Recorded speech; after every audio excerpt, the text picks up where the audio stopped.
got the heat.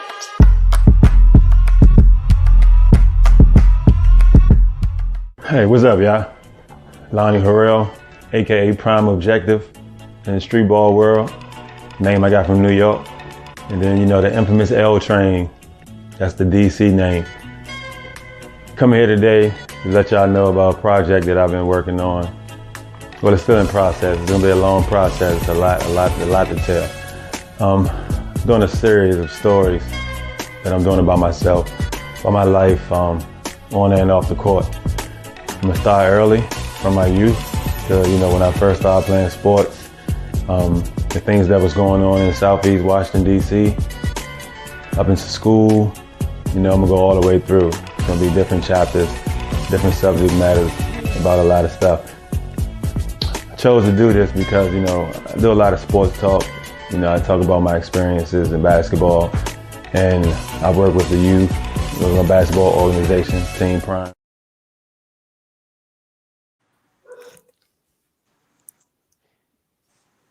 Hello, everyone. Hey, everyone. Welcome to Serendipity. I'm Kimberly Shinivert. I am LaVonda Johnson in Birmingham, Alabama. And this is Dr. Nicole. I am in Georgia today. Tricked you guys. You guys, we have a really good show for you guys today. We have a phenomenal basketball player. He played at Georgetown University, Northeastern University, in the NBA, CBA, USBL. He's the And1 Player, the mixtape tour, youth basketball coach. I mean, he's pretty much done it all. Allegedly, he's great in the kitchen. I don't know. That's what I've heard. That he got them hands in the kitchen. That's what I heard. I don't know about all that. But he's now an author.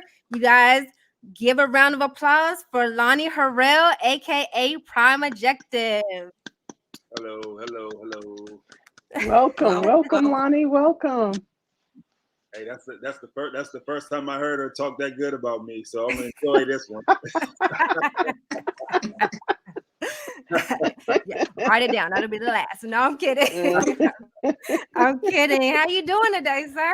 I'm good. Super happy today. You know, them pictures saying my baby, you know, I love her to death. Saying those put a big smile on my face. Oh, And yeah. you work for women as well. Thank y'all for having me. I appreciate it. You're welcome. That's all right. Thank You don't for have to make us feel good. You can come back on the show. No. Right. But let's dive into it. So, like I said, you have been a basketball player for majority of your life, right? I mean, you played in all the arenas. Yeah, I played everywhere, even in the streets. And where are you from? For those who don't know you. Washington, D.C., born and raised, Southeast Washington, D.C., by way of Congress Park. Gotta add that. Wow. A lot of greats came out of DC. But let's talk about you being a now author. Yeah. Author of this book, The Cheat Code is Only One Code, right? Yep. What made you wanted to be an author after all this time? Like, why now? Why write a book now? When I jumped into the coaching game, which I had no plans on doing, I never thought I'd be a coach. Actually, I said I would never be a coach. People used to ask me all the time. And then I let some kids trick me and fell in love with them. And, you know, they weren't that good in basketball. And I was training them at the time. And then I wound up having enough to start a team. So I just started a team, and it grew. And it went for there. Like, it wasn't something that I planned on doing. It just happened. So, you know, you never know what your call it might be or the direction you're going in, but it happened. I was stuck with it. Wow. So from teaching them, you decided, hey, let me expand my knowledge to not just my team, but Yeah, and just so many stories that came out of it. Even like my own personal growth and my path that I had, you know, playing basketball. It was just a lot to teach, a lot to tell, because a lot of parents, like I actually haven't marketed the book yet. I just put it out there early. That's my first book. I just wanted to get some feedback and see how it went. And it did well. I did some pretty good numbers as far as my Amazon sales and the ebook, I guess, or whatever, which, you know, people get to read that for free if they own Prime. I can't stand Amazon. But a lot of people read. Excuse me. A lot of people read it, and I'm about to put a big marketing push this spring for the book, so get out nationwide. Oh, awesome. I got a chance to read the book. Good job. A lot of good stories, and a lot of good stories in this book. The things I didn't know that were going on. I read in your book that you experimented a lot of basketball skills in your bedroom, just shooting around in baskets and stuff, and little made up hoops. Is that where you kind of started your love for basketball during those times? It definitely was. We used to watch, like, basketball didn't come on as much as it does now, back in the early 80s or whatever. It was 3 teams used to play on TV: the Lakers, the Sixers, and the Celtics. And being from DC, we had our own team, the Washington Bullets. They only played on TV like on Tuesdays, I think it was. But then on the weekends, on Sundays and Fridays, it was the Celtics, Lakers, or Boston. So, Wow. I fell in love with Magic Johnson and Larry Bird. Those were like 2 of my first idols. I liked Iceman. He was before them, but I really didn't get a chance to really see him play. My uncle just bought me a poster. It's an iconic poster of Iceman sitting down with his legs crossed with a silver jumpsuit on and sitting on ice blocks palming 2 basketballs. So I had that on my wall. And I used to just put these fake courts up. My mother used to kill me because I used to destroy her paint with the tape. And I would play full court. It'd be in the hallway, in the living room, wherever I could play full court by myself. That's where I honed my skills at, just copying off of what I saw them guys doing. Wow. That's cool. That's cool. I can definitely relate to putting stuff up and mom being upset about tearing things off the wall. Had plenty of my posters on the wall, tearing up the paint. I still got a basketball court in here now. Tay be sneaky playing on it. I believe it. I definitely believe it. But I love how you said in the book that greatness comes from within, and you were born with the tools for success. Not many people know that. People think that, a lot of people have either born with heart or born with talent. And if you don't have either those two, you're just not going to be successful at all. So what do you mean by greatness comes from within? Like in this world today, I honestly believe that, what people use manifest now, that's what everybody, it's like we always got a word or something that goes viral that everybody jumps on and just, so manifest is what people use today. And I follow with that because anything that you believe and you put your mind to it, like you can really do it. It's the truth. Like whether it's visual, whether it's writing books or anything, like if you just say in your head, I'm gonna wake up every day at this time and do this and do this, and and you believe it, you become it. And it's the same thing with sports because I've done some things in sports and people are like, how you do that? And it's just like, I felt like doing it. I knew I can do it, so I did it. And it's the truth. It's like everything comes from within. It comes from like just the spiritual realm, the physical realm, the mental realm. It's all about you and God, obviously. But the physical being yourself, like you can accomplish to do anything you want to do. It's just timing. That's the thing. You have to have patience and you have to have the faith and believe and time that you'll accomplish it. I agree. Lavonda, do you have anything? Yeah. So hi again, Lonnie. Nice to meet you. Hello. I would imagine that you would have had a mentor growing up. If you did have one, who was it? And if you didn't, explain where you got your motivation from besides yourself. Well, I'm biased, obviously, but I have an amazing family, which is the only family that I have that I believe is the best family ever in the whole entire existence of the world. But my moms and my uncle are 2 very special people in my life. I'm actually writing another book now. This one different. Amazon has this new thing where you can do episodes. So every Friday, I got a new chapter that I put out. But that's a little shameless plug. But the reason why I brought it up is because I'm writing about that right now, though. I'm writing about it right now. And one part that's relevant is that when I was young, like all my friends used to be on the court or be playing basketball or hustling or doing something that was fun back then. And I was in church. I was in Bible study Wednesdays. I was in Bible study Thursday. I go to church Sunday mornings. And it seemed like those were all the fun times. But seeing them and the faith that they had was such little that we had during that time. The way that they overcome everything quietly, just like no stress or nothing. Like even when you got hardships or anything, I've never seen pain. They human. I know my mother had to cry one day, other than me seeing her cry in church, like I know it had to be one day that she was in her room somewhere hiding and she cried that we never saw. But I never saw that. I just saw the strength side. I just saw her patience, and I just saw her, just overcome all these things in the world. You all know this, being Black women, the things that you all have to go through and everything. Just she's the number one. Like my uncle was second because he was the man in my life who helped me become show me how to be a man. But her, she's amazing, man. She's just that's the person I have to give credit to. Wow. So the flip side of that, you had great mentors, great role models in your life. You have people in your life that you feel like you had to eventually separate yourself from in order to achieve the success that you wanted? Man, I don't have no friends. Like I have a few friends, but yes, you definitely. It's a lot of separation process. First time I realized it when I was playing with And1 because once I left and started playing like overseas and NBA and things like that, it was a great removal of me from my past. But when I moved to Miami, it got to a point where I deleted every number on my phone. I started from scratch. And then anybody that I met going forward were my new friends. Any phone number that came up, 202-240-301-703 from this area, never answered the phone unless it was my parents. Then my mother did this part. For one of my family members to get to me, they had to call her. Wow. I love it. It took that though. It took that for me to advance and to leave back, the mentality and the things that I've learned that could be considered negative energy or anything negative. It took that for me to be able to advance. Yeah.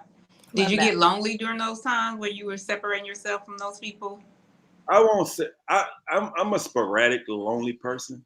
Like I spend so much time alone and I'm good with it, but then there's days I'm not good with it, Yeah. So it's weird. It's a weird type thing. I'm considered a loner because I'd rather do things by myself. I'd rather go out by myself. Friends, when my friends call me, I could be getting dressed right now, like, yeah, I'm gonna go somewhere.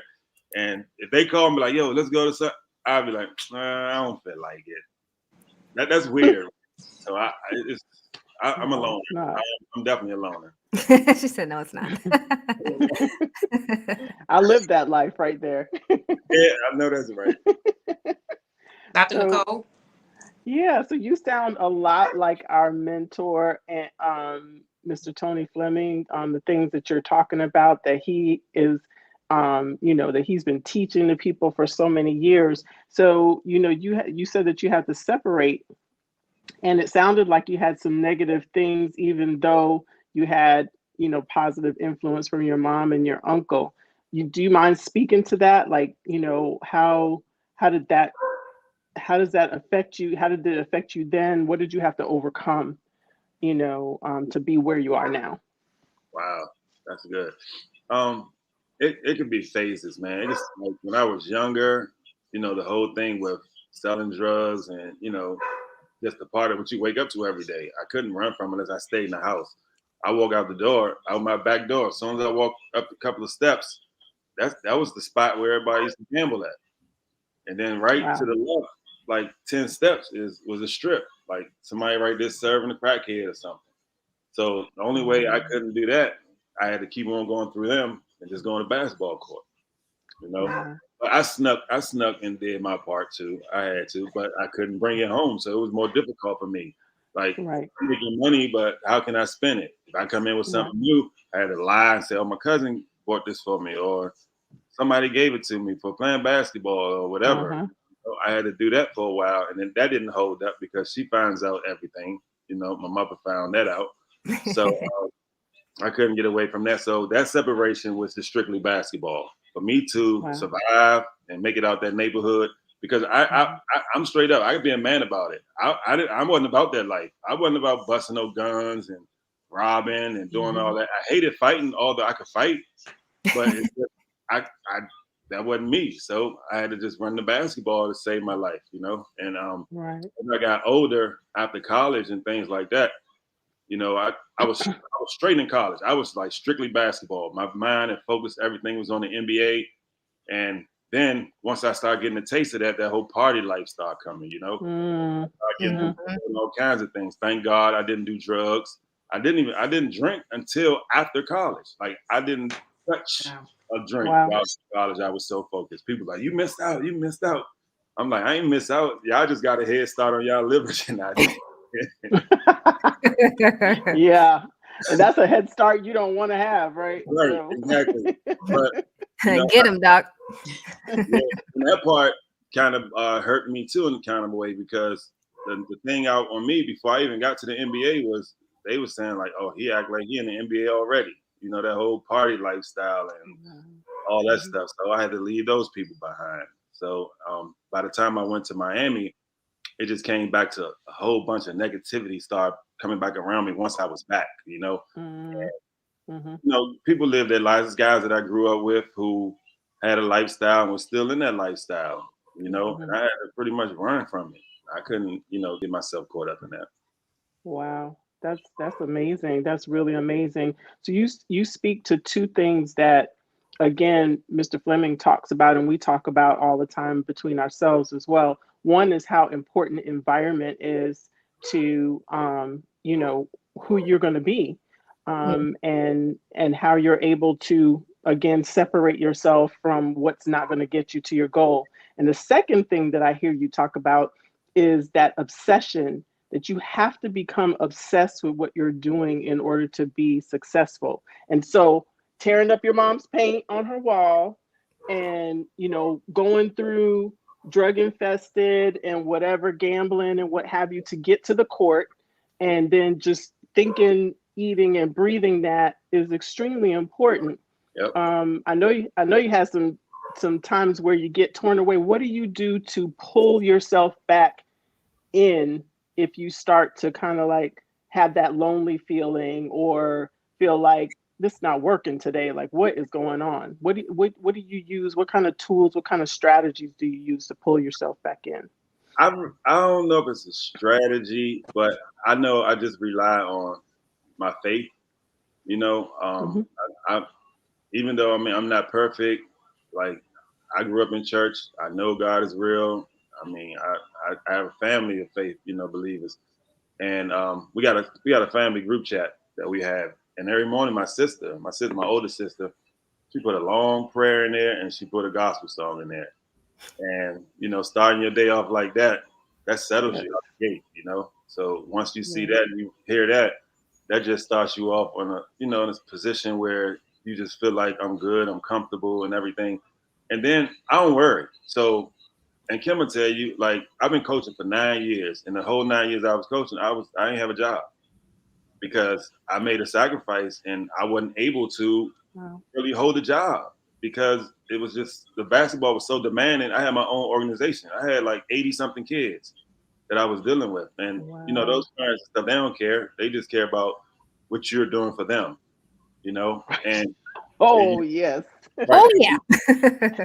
You get enough money to run the organization. It ain't enough to pay the bills and do all that stuff. And I did that for 9 years straight, even though I had my own child. And I appreciate Kim for that because, you know, she held it down, you know, and it was just difficult. But at the end of the day, I still went through it smooth because I was like, I'm here for a reason, for a season. But as soon as that ended, you know, I was patient. I had my faith in God. But as soon as that ended, every door possible opened up for me. Every door possible. You know, when that time ran its course. So, you know, that's just how I deal with stuff. People say I'm nonchalant. Oh, you don't care about nothing. You just, even in relationships, you don't let it. No, I just don't believe in stress. Stress almost took me out one time. And I will never do that there. So, you know, I'm just calm about everything. I just believe in faith. That's it. Awesome. Worrying and stuff doesn't change anything anyway. It just makes it worse. So that's awesome. That's pretty incredible, your story. I didn't get a chance to look at your book yet, but I certainly, you made me want to go and look at it now and read it and then see those chapters as you did your shameless plug. I'm going to do another one for you on Amazon, those chapters that are coming up. Hey, the other one, the first one, cheat code, is good. It has a lot of lessons in there, life lessons. Like it does. First, but this is the juicy one right here. This the one. Awesome. Hey, 50 Cent need to get this. It'll kill power and all that. Oh no! That's why I did it this Don't way. tell my sister that. Don't tell my Oh sister about killing no! Oh power. no! Look, that's why I'm putting it out the way that I am by chapters, because the goal is to get Right. this story on television. They can make it for TV Nice. and change the story and add and do whatever they want, but Sure. this story is unique within itself. Because from playing basketball, I traveled the world with every single gangster drug dealer you could possibly think of. Whoever you ever heard of from any state, any city, flew me in at one point in time to play basketball for some money. And I was sitting at the table. Now, that's a story. Yes. It is. So sounds like speaking a of, and speaking of that story, we're gonna cut back a little bit to this, where you did talk about how you played for Murder Inc. at the Ruckers. Yep. And you played with Kobe. So touch a little bit on that, because everybody wants to know. Well, not everybody, but I want to know what that was like, playing with pretty much the greatest of all. Well, one of them. Yeah, one of them. Yeah, one of them. Yeah, one of the greatest of all time. Rest in peace. And then I noticed in the book you said that you two had like parallel minds. Like, dig into that. That's very interesting to me. So that's a relationship that I wish I would have had when I was coming out of high school or while I was in college. Although I'm older than Kobe, oh my goodness, the boy is just so far beyond everybody. I mean, I've talked to Michael Jordan. I played with him too, and a lot of other people. Nobody was like Kobe mentally when it came to that game of basketball, man. It was just amazing. And after we played together, we went to dinner, and we were just sitting there. It was 5 of us, I think, but it was nobody at the table for real but me and him. We were like this, sitting across from each other, just talking the whole time. And I was just so motivated and so intrigued by the things he was saying and how hungry he was, and how it's like if we could have just put on some sneakers right there and put a court up, he would have played. That's just how his thirst was for basketball, his knowledge. And just the things that he was saying, it was just like things that I've been knowing and doing all the time, but I wasn't Kobe. I wasn't on his level. So people weren't going to listen to me, or my coaches would be like, oh, no, you shouldn't do that, or this, that, and the other. But then it worked, you know, but that's neither here nor there. But it's just that his mind, man, and that Mamba mentality is a real thing. Like, it's a real thing. And it goes to life, to anything. Like you were saying earlier, how you got to just lock in on something and just go at it. Like, you know, I had to go through what I had to go through to get to the basketball court and just concentrate and focusing on that, and I can achieve it. That's just him about everything. You see, like when he when he retired, he went to business and started killing that, you know, because he had that same mind. And he was a really, really good dude, man. He was a really, really good dude. I was blessed for that meeting. That's awesome. Yeah. That's really awesome. You got a chance to cross paths with him. I mean, that's definitely a once in a lifetime thing for somebody like that to pour into you. So that's tremendous. You'll have that always. Yeah, and it touched me as well, because after that, you know, that game came about playing at the Rucker, but after he left and went back home, he sent for me to come work out with him, and he wanted me to try to get me on the Lakers. He didn't try to do it, but he mentioned it, and whatever he found out, like I was pretty much blackballed from the NBA, but oh no, you know, it was an opportunity. He thought that I was good enough that he wanted to play with me, so that was great. That was to me, that was just like as good as playing in the NBA anyway. You know, you got somebody who's one of the greatest, wants to be your teammate, and I mean, shoot, that says a lot. That does. Is that something you can touch on? Can you talk about why you were blackballed? Is that a touchy subject, or you're not allowed to talk about it? Not at all. Georgetown, my coach, John Thompson. I left Georgetown after 2.5 years. I transferred for a few reasons. Basketball was definitely one of them, but the other one at DC at that time was horrible. My cousin had got killed. I was getting threats to not come to the funeral and all this stuff. They was calling up to the school, so it was a big hindrance. A lot of people don't know this. I'm putting it in the book, so y'all got the news first. Exclusive. And then also, Thank you. it was just so much drama going on, man. It was time for me to leave DC. You know, I've never left home before anyway. And the only reason why I went to Georgetown in the first place was because my high school coach, he hid other colleges that was interested in me from me because Georgetown coach told him, if you get him to come, we'll get you a job at an HBCU or something like that. And he never got that job. Wow. Whoa. So Wow. Georgetown was don't get me wrong, I like Georgetown. I was a fan of Patrick Ewing. And he was the reason why I went, because the day I went up there, he was in the gym working out. And I was just in awe. And he just took to me. We still friends today. Like, he always showed me love and support. And I support him. I go to the games now. He's a coach. So he was one of the reasons why I went anyway. And like, I'm still a part of the brotherhood. Like, they still claim me as, you know, a Hoya, the whole nine. But it was just so much drama in DC at the time. Oh, and I had another friend that was lying, saying I was hustling on campus for him. Yeah, so it was a lot of stuff going on. It was just time to go.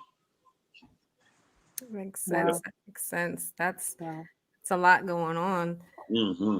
That is a lot going on. But you still found your purpose, and you still found your way. Yeah, because I was always what was there for you. I was always me. I never changed that. How I am now, I was the same way back then. Oh Lord, no, I'm kidding. but wiser, right? Wiser, right? And I'm not the much right wiser. party anymore. I'm the lame one at the party now. What? That's all right. Hey, being lame at a party is actually underrated for sure. Yes, it is. Yes. Lonnie, hey, I was first friends. Like, now I'm hiding. I'm hiding. That sounds like somebody we know. But he was hiding. He was hiding when I met you. So I guess you've been on the lame tip for a little second. I was doing it for look. Out of college. I got out of college in '96. I had a mean run. I had a long run too. This was like '96. I had a run for years. This was like '96 to 2008. I partied. Wow. That's years, not days. Wow. Now I go out, I'm a cool 30 minutes. They be watching. They be like, he gonna leave soon. He about to leave. Oh. I learned how to do it now. Just leave your coat in the car. Don't coat. They don't know when you're leaving. Oh, he ain't got no coat on. I ain't bring one, buddy. Thanks for throwing those tips out there. Thank you for throwing those tips out there so we know what to do. Yeah, those are big time strategies. Here goes another one. Go to the bar and get a shot of ginger ale or lemonade. Put one ice cube in it. That's your cup. So while they think you having a drink or something, you can sit that down by the door when you leave out. See, that's the other one. Terrible. That is just terrible. Awesome. That's awesome.